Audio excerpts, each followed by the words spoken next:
defensive coordinator Joe Woods has his work cut out for him. Not sure if he's going to have Denzel Ward back just yet. But Woods realizes there are going to be some challenges. He doesn't think the Steelers are going to do a whole lot different things than they did a week ago when they played. But he is concerned that Ben Roethlisberger will be the quarterback for that offense. Yeah, I feel like what they did against us last week is going to be very similar. Ben's a veteran quarterback. It's hard to fool him. It's hard to disguise against him. So he's going to figure it out. So we're going to have to give him some different coverage packages. We tried to do that a little bit last week with Rudolph. We'll do a little bit more this week. But when it all comes down to it, guys are going to have to execute their jobs, and they're going to have to win one-on-ones. He's going to catch us a few times, and guys are going to have to step up and make plays, bottom line. Thanks, Jeff. Tony Grossi has our next question. Hi, Joe. I know the one time you sent pressure against Rudolph, that created the interception.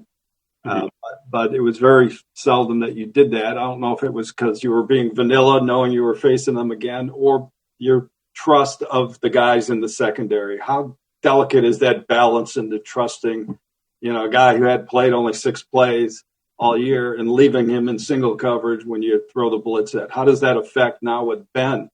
Yeah, it's just something we talk about, and we go through the game plan. We look at different situations and feel like, based on each situation, what's best for us to run. Now, you have to count, last week, just with losing guys late and getting those guys in the fold, I was a little bit more cautious last week. I didn't want to really expose them any more than I needed to. Just try to get them comfortable. But this week, I feel like they've got the experience. They understand we're doing a little bit better. So I feel like I can have some more aggressive calls at times. Joe Woods, Browns defensive coordinator, talking about maybe getting a little aggressive in blitzing. Let's bring Bud Shaw back in. Dr. Shaw, how important is Denzel Ward being back in uniform? They're not going to know until later in the week, much later in the week, probably right before, it'll either be Saturday or Sunday before he gets cleared because he was put on that list so late. Yeah, the question you have, Dave, is not only if he gets back in time, but at what percentage will he be when he comes back? I think we've seen with Myles Garrett that getting beyond COVID has been a bit of a struggle for him.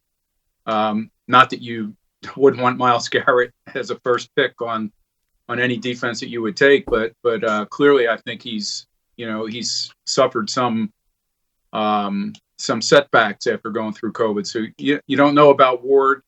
You have to have that guy in the back, especially if you're not going to be able to get pressure with your D line and have to start blitzing. And we know the Olivier Vernon loss is going to be a big one for this team. What do you do? I mean, do you if you're talking to Joe Woods, I was a little surprised they didn't blitz a little bit more, just because if you can't cover, flip side of that is don't give him as much time if you can get around it.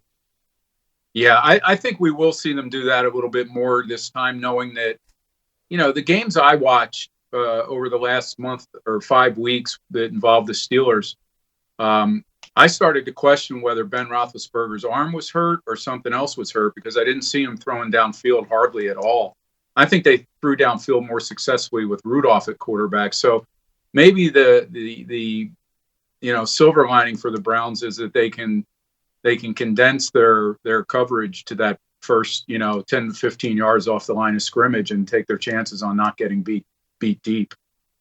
Yeah, but it's strange that you mentioned that, because we listened in to Ben Roethlisberger talking about it, and it's by design. The Steelers, under Ben Roethlisberger, are trying to go to a short, quick passing game, and Roethlisberger sat there and kind of explained why Pittsburgh is doing that. I think it was put in for multiple reasons. I think when you've got playmakers on the outside, you want to get in their hand quick. Sometimes it's a way to pick up the pace of an offense, right? You're not sending the ball 50, 60 yards downfield. Guys can get back to the line of scrimmage faster. Obviously, the line doesn't have to protect quite as long. You can avoid blitzes when the ball is coming out. So there's a lot of different things and that you can attribute to why we've done it. And I don't think that we're going to get away from it. I just think that we We know when the time is right, we got to take our shots down the field like we saw last week. But it doesn't mean we need to revamp our offense. What we've done is we've been successful. We've won a lot of football games this year doing it. And so we'll do it, but we'll also take our calculated risk down the field. And again, Ben Roethlisberger talking about the short, quick passing game. Let's bring Bud Shaw back in. Bud, the other thing that is kind of interesting, when you talk to Pittsburgh Steelers beat writers, they've said they got away from that in those games that they lost, thrown downfield, and they got back into it second half against the Colts. That scares me just because we've seen coverage issues for the Browns without Denzel Ward. Yeah, Dave, I was in Indianapolis area for that game, visiting family, and I made a fool of myself because at halftime I said, I think you guys are in good shape because Roethlisberger just cannot throw downfield anymore. I mean, that was just it wasn't just that game, but it was a couple of the previous games that I watched him. Mm-hmm.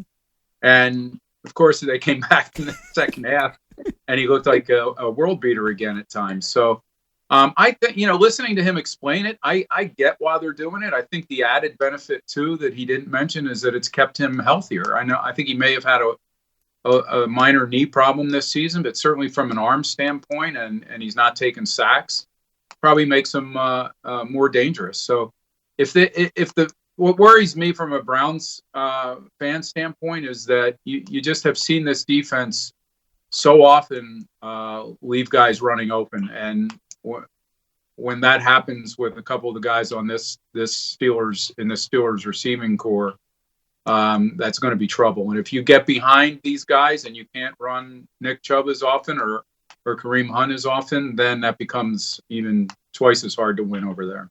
Yeah, without question. And the other thing is the Steelers don't have a big play guy as a running back. Connor is fine. He's kind of Snell. They're both kind of plodding. They'll get you the 3-4 yards. You get the ball in Claypool or Smith-Schuster's hands, and all of a sudden in space, they're awfully hard to tackle. Yeah, they really are. They're talented guys. That organization has done a nice job of replenishing wide receivers, and it's going to be this defense to me. When they face a quarterback that gets the ball out of his hand quickly and they can't put pressure on him is, probably any defense is going to struggle a little bit. So going into this game with the challenges that they face, I know I keep repeating this, but if they pull this one off, and people will really think 2021 is we've really turned the calendar on what was a bad year last year.